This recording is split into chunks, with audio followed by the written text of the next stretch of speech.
नमस्कार, स्वागत आहे आपल्या सर्वांचं माझ्या किचनमध्ये। आज आपण बनवत आहोत होळी स्पेशल थंडाई प्रेमिक्स आणि तेच प्रेमिक्स वापरून हे थंडगार थंडाई।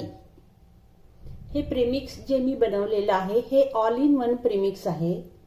हे एकच प्रेमिक्स वापरून तुम्ही आईस्क्रीम सुद्धा बनवू शकता। याच प्रेमिक्स पासून तुम्ही कस्टर्ड सुद्धा बनवू शकता आणि बासुंदी सुद्धा। आणि आता उन्हाळा सुरू झाला, याच प्रेमिक्सची तुम्ही कुल्फी सुद्धा बनवू शकता।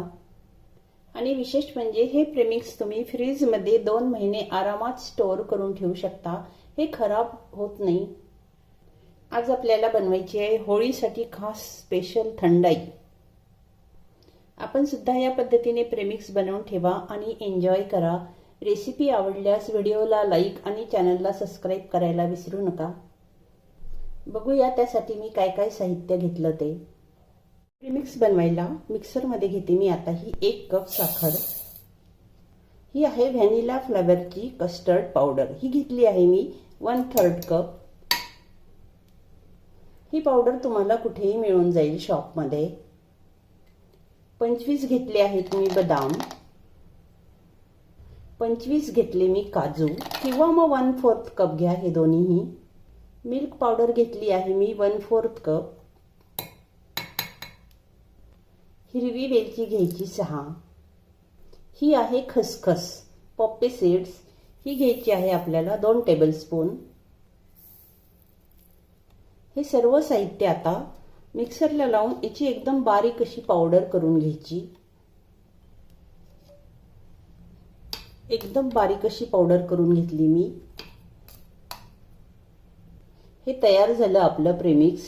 तुम्ही आधी बारीक करायच्या आधी याच्यामध्ये केशर सुद्धा टाकू शकता किंवा मग केशर नंतरही वापरता येतं। एका पातेल्यामध्ये घेते मी 2 ग्लास दूध। मला 2 ग्लास थंडाई बनवायची आहे। तुम्हाला जेवढी थंडाई बनवायची असेल तेवढं दूध घ्या। प्रत्येक ग्लासला 1 टेबलस्पून पावडर घ्या। मी 2 ग्लास दूध घेतलं तर मी आता 2 टेबलस्पून आपण तयार केलेली पावडर घेते। दूध मी गॅसवर तापायला ठेवलं। याला आता एक उकळी येऊ द्यायची। हे थोडंसं केशर मी दुधामध्ये भिजत टाकून ठेवलं होतं ते टाकायचं यात। दूध थोडं 2 मिनिट उकळू द्यायचं आणि त्याच्यानंतर आता गॅस बंद करायचं। याला आटवायची गरज नाही।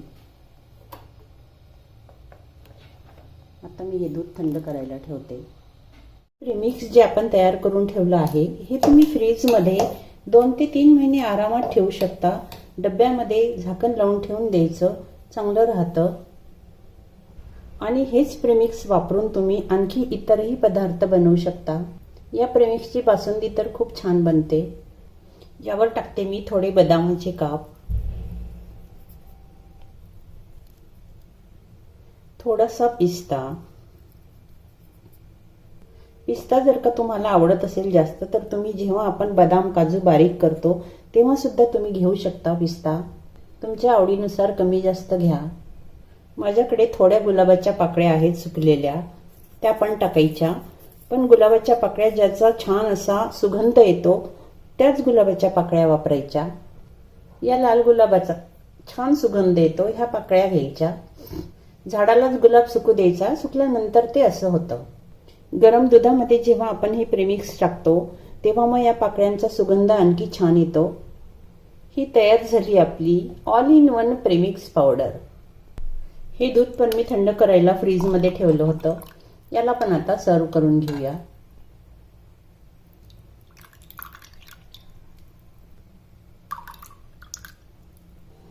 थोडे बदामाचे काप,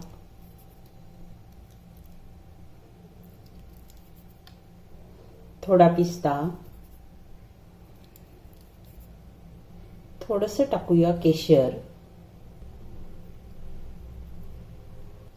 थोड्या गुलाबाच्या पाकळ्या, ऑप्शनल आहे पण टाका।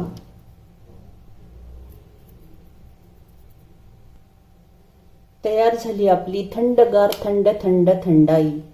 आपण सुद्धा ही रेसिपी नक्की ट्राय करा। व्हिडिओला लाईक आणि चॅनलला सबस्क्राइब केलं नसेल तर सबस्क्राइब करायला विसरू नका। पुन्हा भेटूया अशा छानशा रेसिपीसह। तोपर्यंत धन्यवाद।